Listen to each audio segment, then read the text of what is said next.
मेरा आप लोगों से एक सवाल है, अगर वैक्सीन इतनी ही खतरनाक होती तो दुनिया के करोड़ों डॉक्टर्स अपने बच्चों को वैक्सीन लगवाते ही क्यों? और अगर वैक्सीन बिल्कुल सेफ होती तो लोग साइड इफेक्ट्स का एक्सपीरियंस ही क्यों बताते? सच क्या है, झूठ क्या है और बीच में जो कंफ्यूजन है, आज उसका फाइनल जवाब मिलेगा।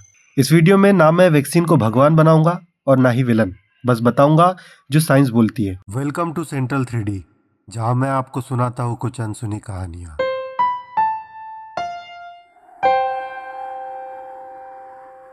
सबसे पहले समझते हैं वैक्सीन असल में करता क्या है। हमारी बॉडी में एक सिक्योरिटी सिस्टम होता है जिसे कहते हैं इम्यून सिस्टम। जब कोई नया वायरस बॉडी में इंटर करता है तो हमारा इम्यून सिस्टम उससे लड़ने लगता है, पर उसकी एफिशिएंसी इतनी नहीं होती कि उसको डैमेज कर सके।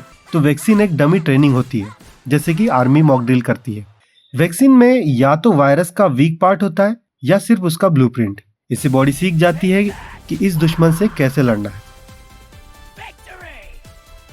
अब सबसे इंपॉर्टेंट सवाल यह है कि साइड इफेक्ट्स क्यों होते हैं। साइड इफेक्ट्स का मतलब ये नहीं है कि वैक्सीन नुकसान कर रही है। साइड इफेक्ट्स का मतलब है आपका इम्यून सिस्टम रिएक्ट कर रहा है, जैसे बॉडी को बुखार आना, थकान होना, इंजेक्शन वाली जगह पर दर्द होना या बॉडी में बहुत ज्यादा पेन होना। और ये सब सिग्नल्स है कि बॉडी सोल्जर्स एक्टिवेट हो चुके हैं।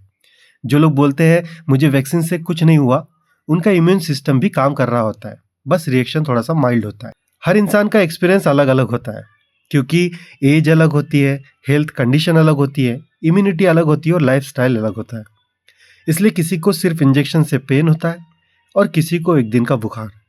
ये बिल्कुल वैसे ही है जैसे एक ही एक्सरसाइज किसी को इजी लगती है तो किसी को मुश्किल। अब सच का वो हिस्सा जो लोग अवॉइड कर देते हैं कि वैक्सीन के रेयर साइड इफेक्ट्स भी होते हैं, लेकिन रेयर का मतलब समझना जरूरी है। 1 लाख में एक या कभी कभी 10 लाख में से सिर्फ एक केस होता है। इसलिए वैक्सीनेशन सेंटर्स पर डॉक्टर हमेशा पूछते हैं कि क्या आपको एलर्जिक कंडीशन थी या कोई मेडिकल कंडीशन या प्रीवियसली आप किसी वैक्सीन से रिएक्टेड हुए हो। इससे रिस्क और भी कम हो जाता है। अब कुछ डेंजरस मिथ्स जो वैक्सीन के बारे में हमारे आसपास में फैले हुए हैं। मिथ नंबर 1, वैक्सीन से इनफर्टिलिटी होती है। तो इनफर्टिलिटी का कोई भी साइंटिफिक प्रूफ नहीं है। वैक्सीन से किसी तरह का प्रॉब्लम इनफर्टिलिटी से रिलेटेड नहीं होता है। Myth number 2, vaccine DNA change करता है। डीएनए के बारे में अगर वैक्सीन से कोरिलेशन बताऊं तो वैक्सीन हमारे सिर्फ बॉडी को रिएक्ट करता है, ये डीएनए तक पहुंचता भी नहीं। Myth number 3, natural immunity based होती है। बहुत से लोगों को लगता है कि हमारी बॉडी की नेचुरल इम्यूनिटी ही बेस्ड होती है, पर कहीं कहीं पे हमारी इम्यूनिटी वीक पड़ जाती है। इसको सपोर्ट करने के लिए हमें वैक्सीन की जरूरत पड़ती है। वायरस का रिस्क कितना होता है? वायरस से जनरली सीवियर इलनेस होती है, लॉन्ग टर्म डैमेज होता है और डेथ का रिस्क भी हो सकता है।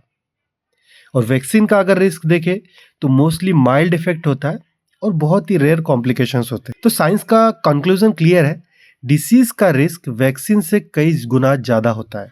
तो डिसीज से मरने से ज्यादा बेहतर ऑप्शन वैक्सीन लगाना है। दुनिया वैक्सीन की वजह से पोलियो, स्मॉल पॉक्स जैसे रोग से अब आगे बढ़ चुकी है।